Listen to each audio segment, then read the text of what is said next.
So நீங்கள் ஒரு boom sprayer வாங்க போகிறீங்கன்னா பார்க்க வேண்டிய 2 விஷயம். ஒன்று டேங்க் கெப்பாசிட்டி, இன்னொன்று நாசில்.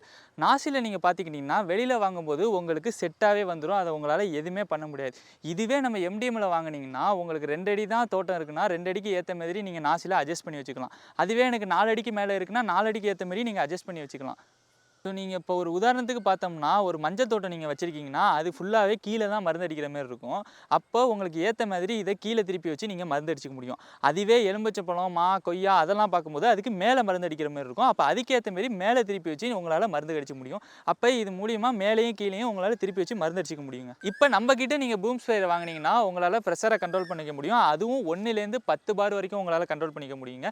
அது மட்டும் இதோட இன்ஜின்னு பார்த்தீங்கன்னா 7 ஹெச்பியில் கொடுத்துக்கிட்டு இருக்கோம். அதுவும் சிசின்னு பார்த்தீங்கன்னா 170 சிசிங்க. நம்ம பூம் ஸ்ப்ரேயர்னு எடுத்துக்கிட்டிங்கன்னா அதில் reverse gear, forward gear available இருக்குங்க. அது மட்டும் இல்லாமல் இதில் பட்டன் வச்ச டயர் கொடுத்துருக்கறனால உங்களுக்கு புல்லிங் பவருமே நல்லாயிருக்கும். சீக்கிரம் ஸ்க்ரீனில் தெரியிற நம்பருக்கு கால் பண்ணுங்கள். மறக்காமல் நம்ம சேனலை சப்ஸ்கிரைப் பண்ணிடுங்க.